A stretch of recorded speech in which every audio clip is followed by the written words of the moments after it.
Hey, what's up? John Sonmez here from simpleprogrammer.com. So I got a email with an article that I'd like to read to you, even though it's a little bit long, because I think some of the concepts in here are really important to discuss, and it's one of those things that, man, it really gets me when people do this kind of stuff. And this is an attitude I believe that we're going to have to combat as programmers, as people, that is very pervasive, and this is suddenly leaking into society. And I think it's a really toxic and dangerous attitude to have.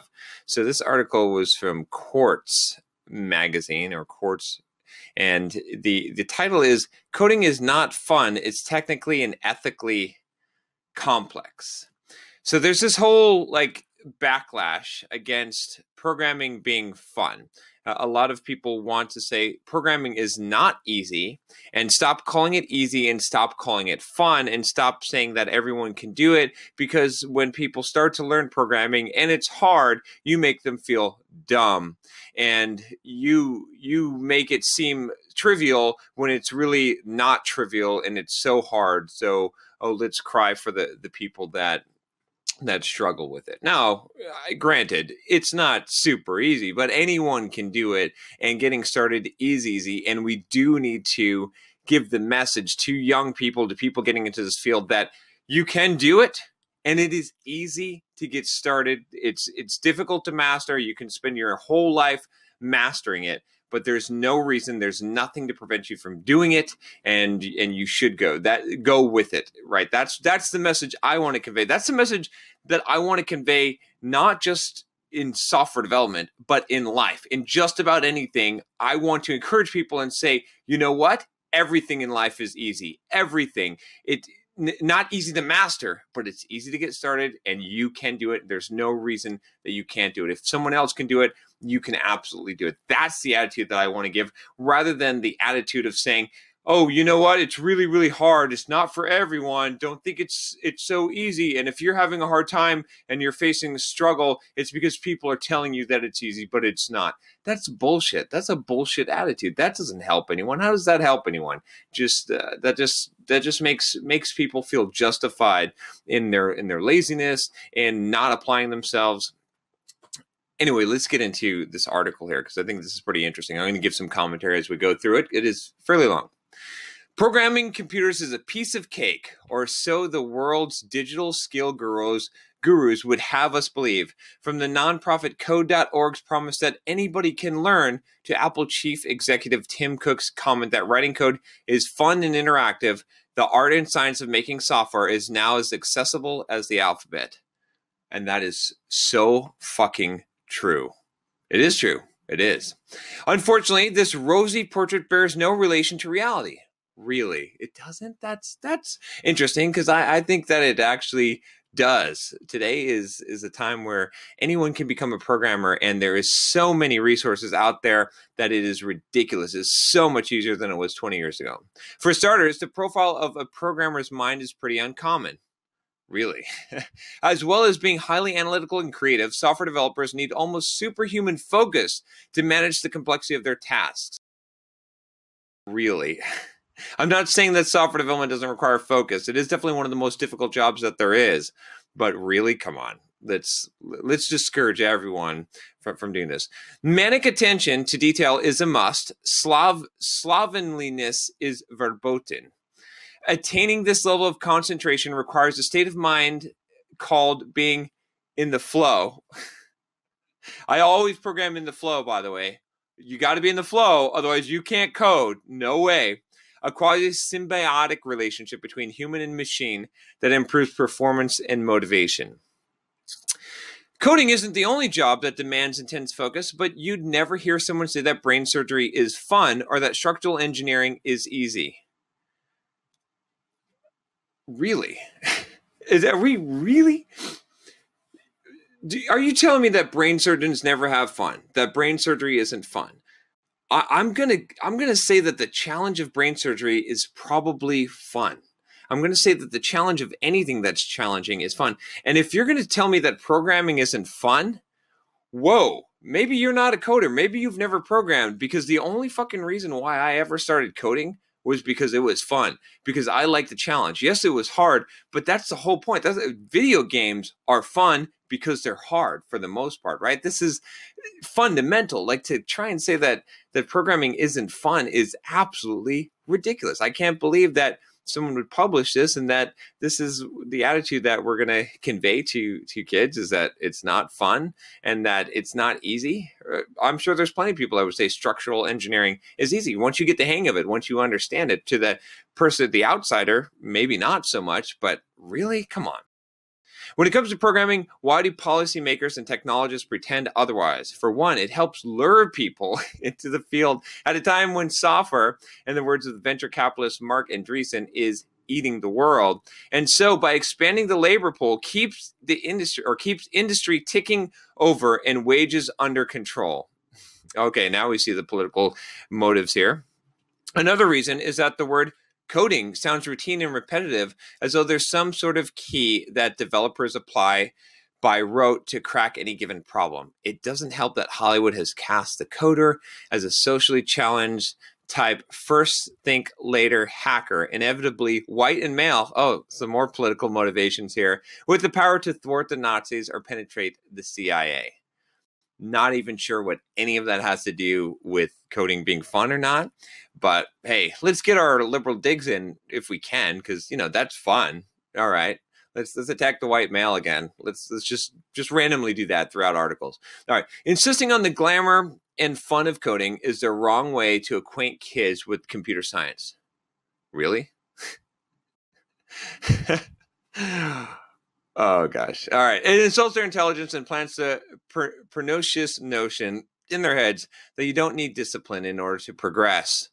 As anyone with even minimal exposure to making software knows, behind a minute of typing lies an hour of study. Now, this is true, and you do need discipline to progress, but guess what? If something isn't fun and you don't think that it's achievable and easy, you're not going to put in the discipline to progress. Things have to start off fun. They have to start off easy. You have to believe that you can do it. Otherwise, you're probably not going to do it, and you're going to be turned away from it. So, yes, the message we should be conveying to kids in computer science is definitely that this is easy. You can do this. You should do this. And this is fun, because coding really is fun. It is. I'm sorry. It's better to admit that coding is complicated technically and ethically. Nothing in this life is complicated except that we make it so, okay? Computers at the moment can only execute orders to varying degrees of sophistication, so it's up to the developer to be clear. The machine does what you say, not what you mean.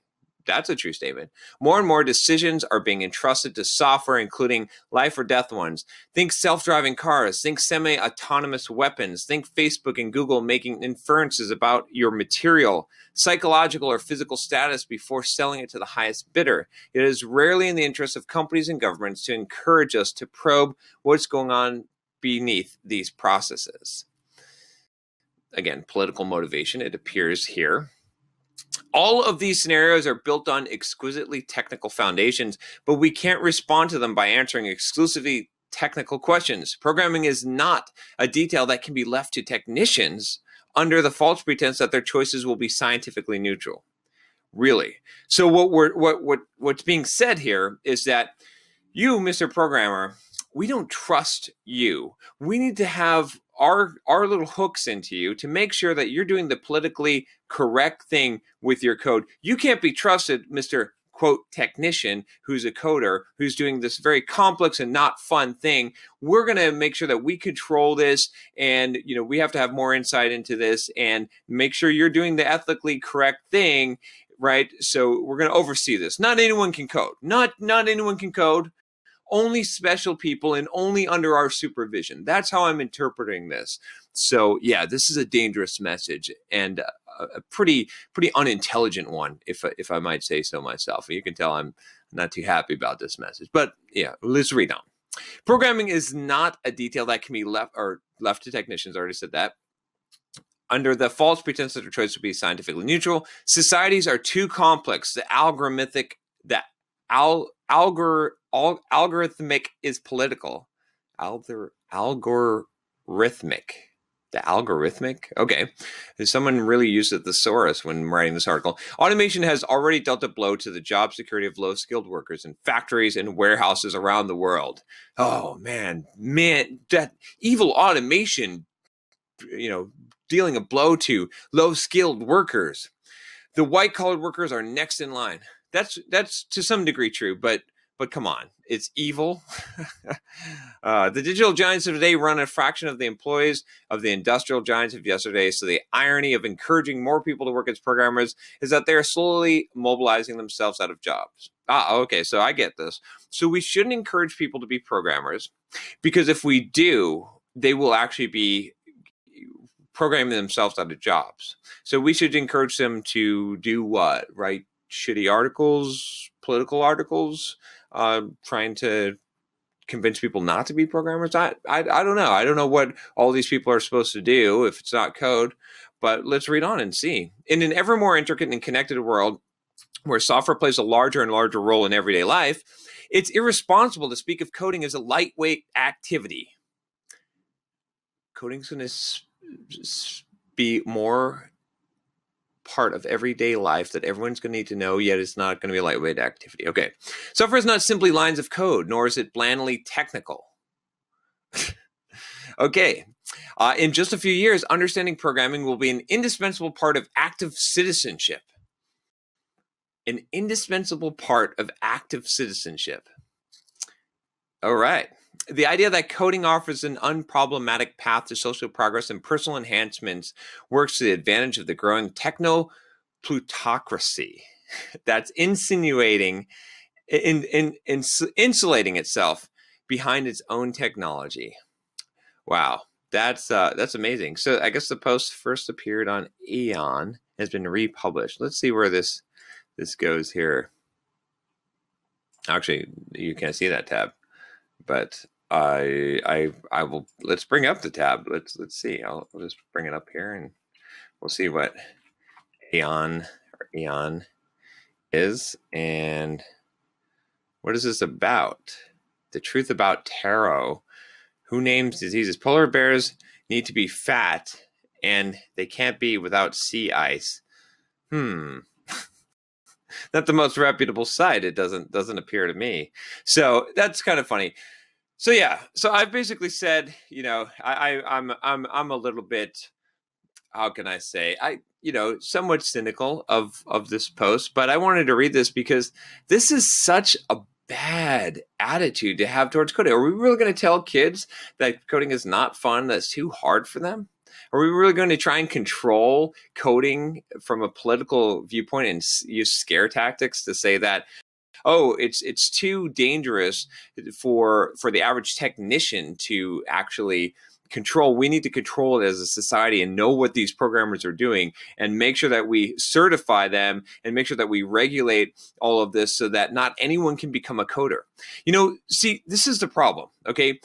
Software development is the great equalizer. What I mean by this is one of the reasons why I love this field and I love that I'm able to encourage people to join software development is because I can say to your average young person who might not even have a high school degree or go to college, I can say, you know what? If you figure out and you learn how to code, if you're willing to put in the time and you're learning this skill, which anyone can do if you're willing to put in the time. You don't have to be special. You don't have to have a special analytical mind or anything like that. It's just a matter of wanting to actually improve yourself and having the discipline and learning. If you can do that, you can make a good wage. You can make a six-figure income, at least here in the United States, and no one else can stop you. No one gets to tell you that, no gatekeepers get to tell you why you can't do it. You get to do this for yourself. So it's a great equalizer. It's one of those things that has come along that anyone can do, that anyone can improve their lives. And damn it, I am against any kind of message that basically tell someone something other than that. So there you have it. That's all I got to say about that. Let me know, what are your thoughts on this? Leave a comment below and don't forget to subscribe to the channel.